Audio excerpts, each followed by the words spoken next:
Rule number one, there are no rules. Anybody who tells you that he or she knows the secret of raising children, anybody who tells you that if you follow this rule, you will become or you will have a great child, that person clearly has no children of his own or her own. And this is the reality that every parent knows about. I remember when I first started studying at the Islamic University of Medina, when I used to come back in the summers to give khutbas and just give lectures and whatnot. The first summer I came back and I had just finished the Arabic program, and I was asked to give khutbas around Houston, and people would come up to me and they would say, give us some talks about how to raise children. Now at the time I wasn't even married, much less have kids of my own, and so they would say, give us talks about how to raise children. And I thought to myself, that's a good topic. Let me go back to Medina. This was the summer. Let me go back and let me study the fiqh of raising children. I'm sure the books of fiqh have entire sections about what you should do, what are the manual techniques about raising children. And of course, when you actually start studying fiqh, as every person knows, there are more rules in the books of fiqh about wudu and what breaks wudu than about children and how to raise children or how to make sure that they are upon good manners and whatnot. The books of fiqh don't discuss children rearing. And in fact, even to be brutally honest, you're not going to find detailed rules in any of the books of hadith or even adab or anything of this nature. Yes, you do find anecdotes. Yes, you do find generic guidelines. You do find beautiful ahadith about the seerah of the Prophet, how he would interact with Hassan and Hussein and others, but you don't find a long list of rules. And of course, at the time I was single and unmarried, at the time I'm struggling, how come there are no rules?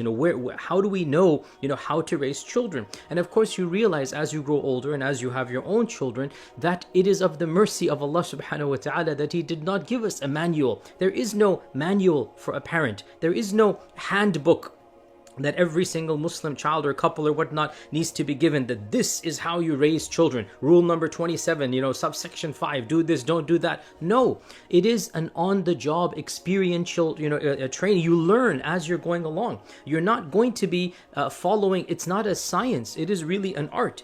And so anybody who tells you that there are foolproof rules that you need to use to raise your children, that person really does not know what they are talking about. And there's a famous book by some, Harvard psychiatrist or something about raising children. And in the introduction, he writes that, while I was doing my PhD, I wasn't a father, a parent or whatnot, and I developed in my mind 6 theories or 6 paradigms of raising children. And then over the course of my life I was blessed with 6 children. So when I was single and without children, I had 6 theories. Now that I have 6 children, I have 0 theories. Okay, this is the reality of every single parent.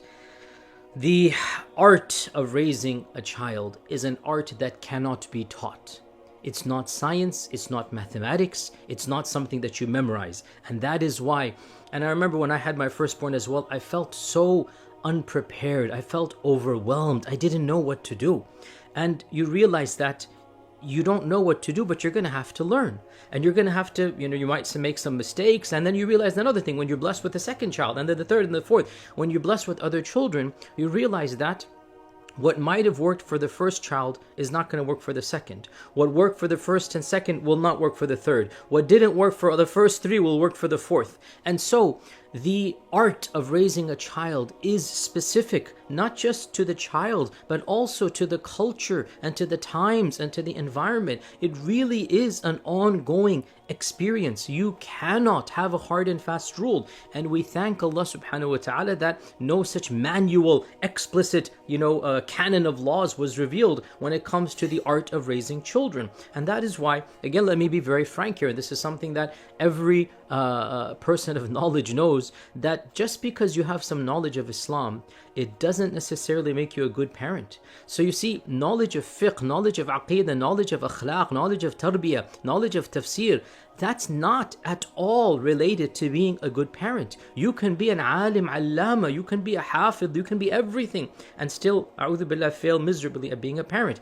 And you can be a complete ignoramus when it comes to all of those sciences and be one of the best parents in the world. So Islamic knowledge will make you, inshallah ta'ala, a good person, inshallah, if you follow it.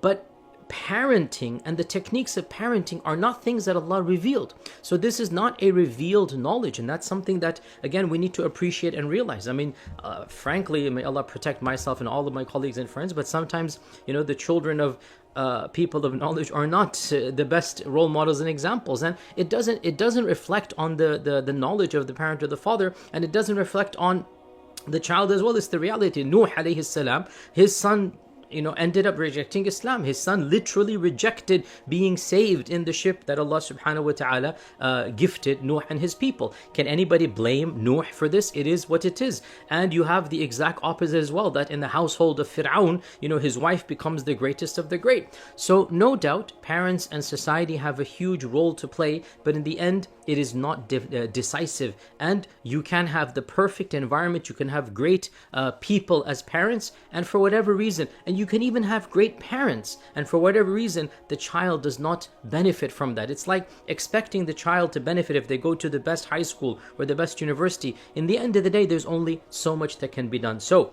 the first rule, there are no rules, is just generic advice. So scrap this concept of there being a foolproof mechanism and rule.